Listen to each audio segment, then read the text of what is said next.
Maya Carter had spent years advocating for justice, fighting for the marginalized and wrongfully accused. Yet, on this particular night, she found herself on the other side of the system she had dedicated her life to reforming. As she drove home from a community meeting, the soft hum of the city filled her car, but a growing sense of unease settled in her chest when she noticed the police cruiser tailing her. She wasn't speeding, she hadn't broken any traffic laws, and yet, the flashing red and blue lights soon flooded her rearview mirror. Taking a deep breath, Maya pulled over, her hands steady on the wheel, just as she had advised so many of her clients to do in similar situations. The officers approached her vehicle with a demeanor that radiated suspicion rather than professionalism. "License and registration," the taller officer demanded, his tone sharp and devoid of courtesy. Maya complied, offering her documents while maintaining her composure. "May I ask why I'm being stopped, officer?" she inquired. The response was a vague and unsettling one.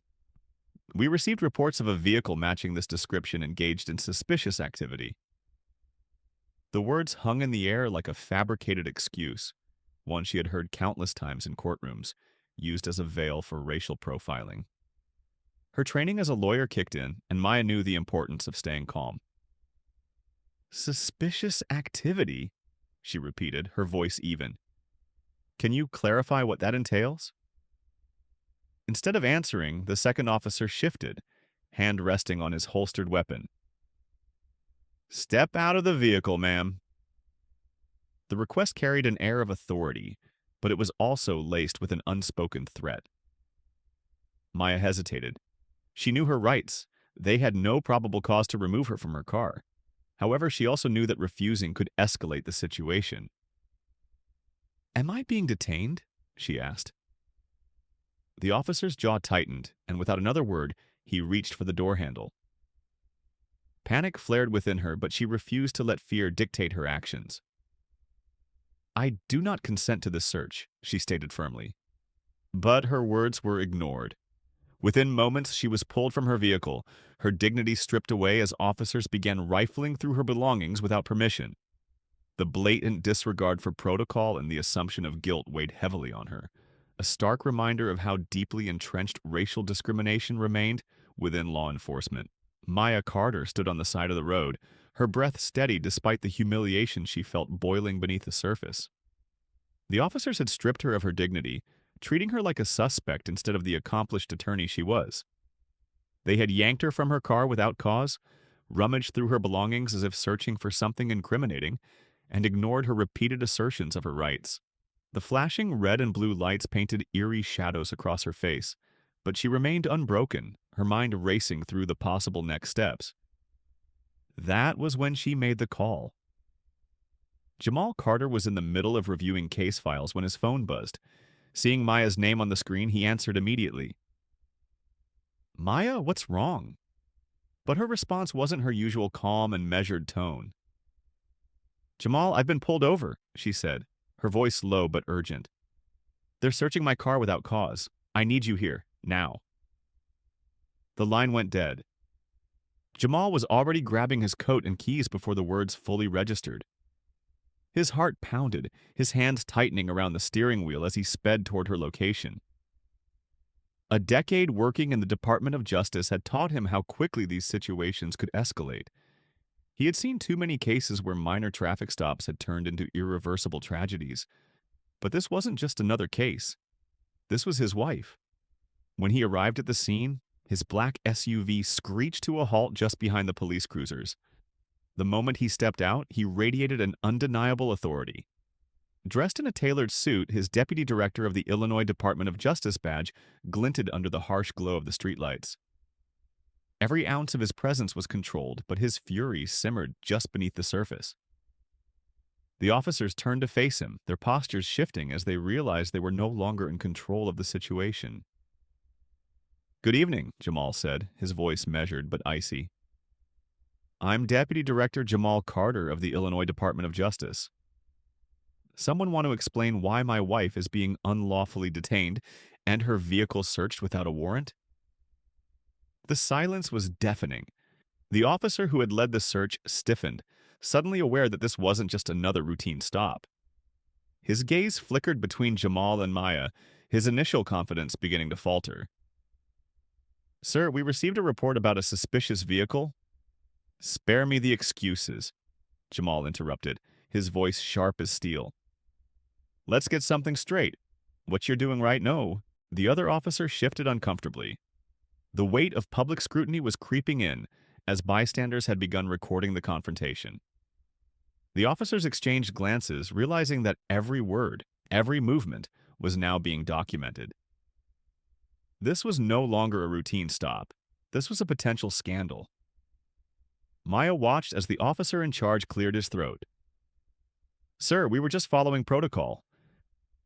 Jamal's expression darkened. "Protocol?" He took a slow, deliberate step closer.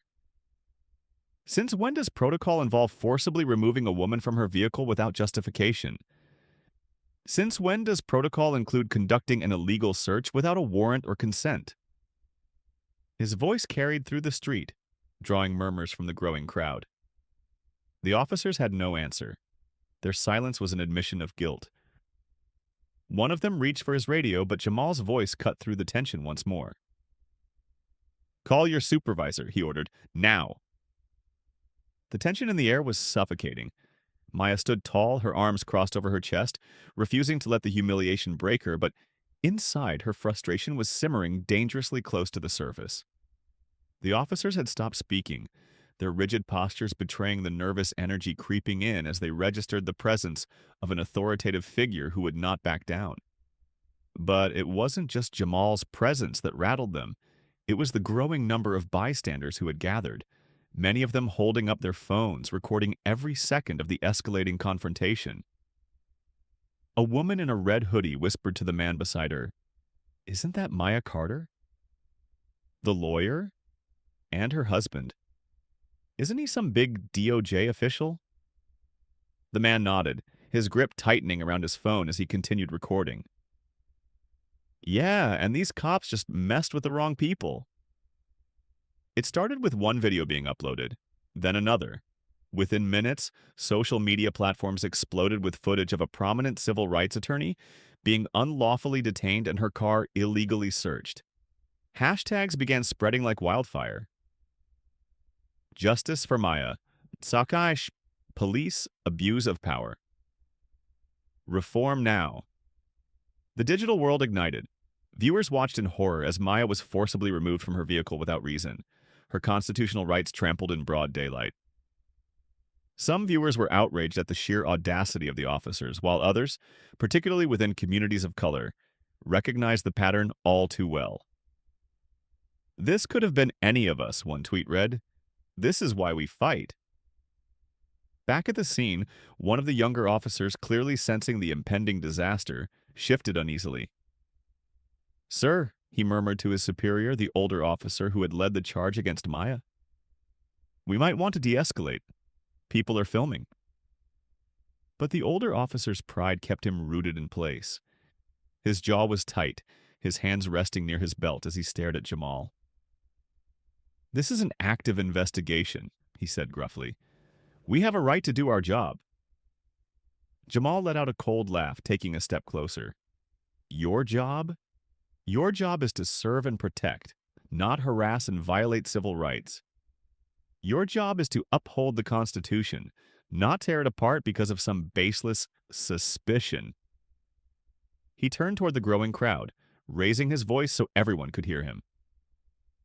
"And now, thanks to these cameras, the entire country is watching you fail at your job." The crowd roared in agreement, murmurs turning into shouts. "Let her go!" someone yelled. Others joined in. "Where's your warrant?" "This is illegal." "You're done, man." The officers' faces drained of color as realization struck them.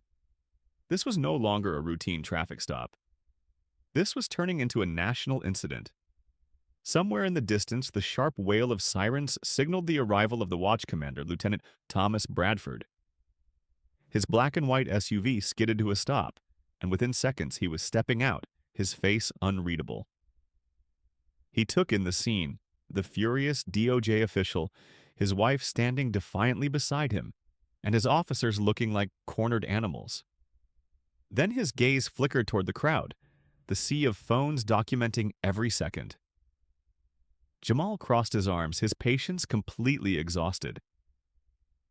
"Lieutenant Bradford," he greeted flatly, "I suggest you get control of your officers before they single-handedly cost your department its reputation, its funding, and possibly its future." Bradford exhaled sharply and turned to his men. "What the hell is going on here?"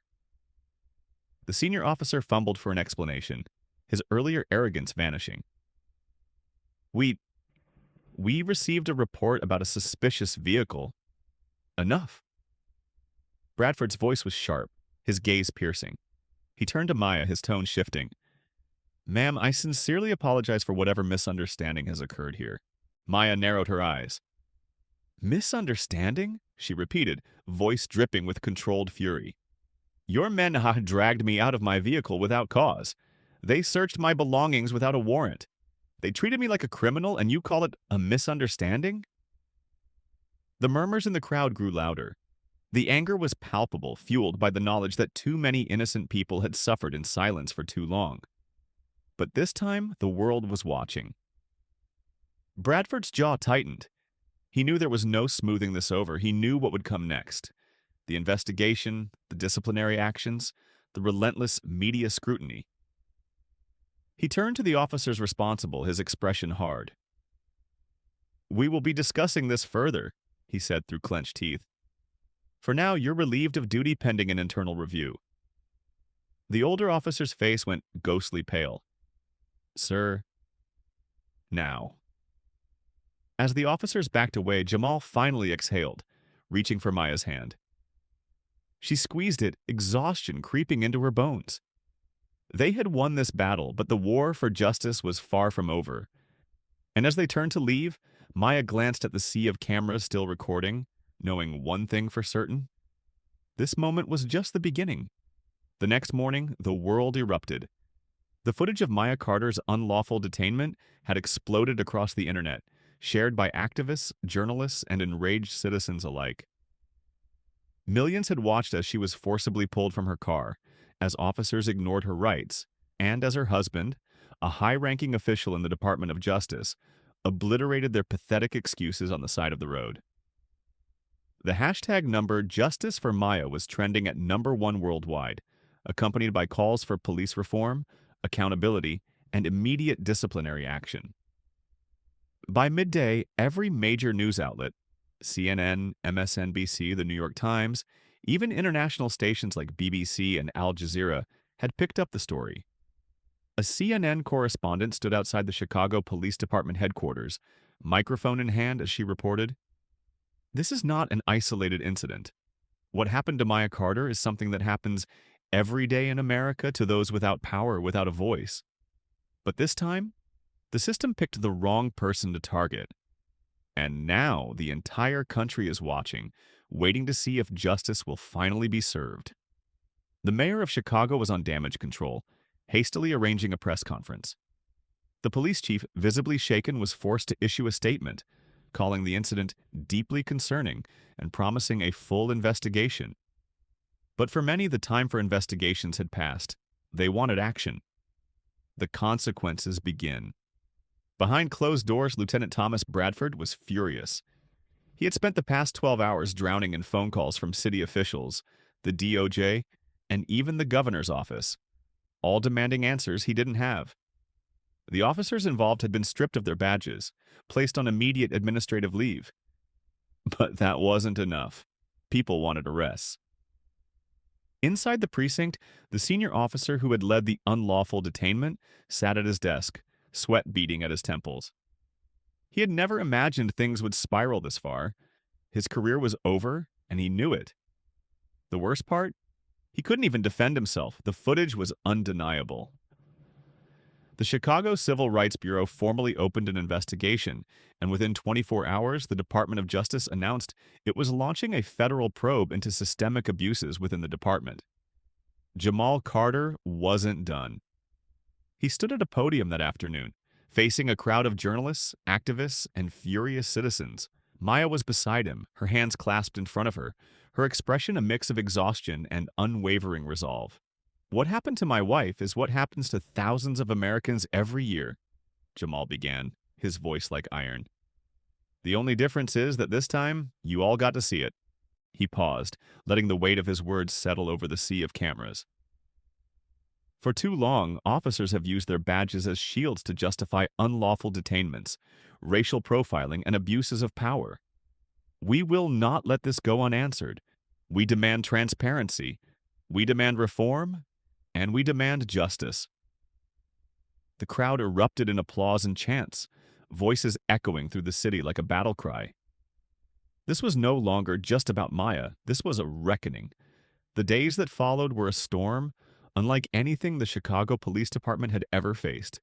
What started as an illegal traffic stop had spiraled into a full-blown national crisis, exposing deep-rooted corruption, abuse of power, and systemic failures within law enforcement. The streets of Chicago were alive with fury, protests erupting in front of police headquarters, the mayor's office, and the state capitol. Crowds stretched for blocks, people chanting, fists raised, demanding real justice. Not just empty apologies. But the pressure wasn't just from the streets. The Department of Justice, now under mounting political and public pressure, escalated its investigation, uncovering a pattern of racial profiling, illegal searches, and unwarranted detainments spanning years. This wasn't just about Maya anymore. Her case had become the spark that ignited a movement. Maya and Jamal Carter found themselves at the center of it all. That evening, in the heart of downtown Chicago, a massive rally gathered. Tens of thousands of people filled the streets, a sea of voices demanding change. At the front of the crowd, Maya stepped onto the stage, looking out at the city she had spent her life fighting for. The same city that just days ago had stripped her of her dignity on the side of the road. Now, that same city stood behind her, ready to fight back. She gripped the microphone, her voice steady but laced with fire. "They pulled me over because I was black. They humiliated me because I knew my rights. They ignored the law because they thought no one would hold them accountable." The crowd roared, the anger in their voices undeniable. But they were wrong. A wave of cheers crashed over the rally, fists pumping in solidarity. "Because of all of you, they can't sweep this under the rug. Because of all of you, we are demanding more than just apologies. We are demanding justice. We are demanding change.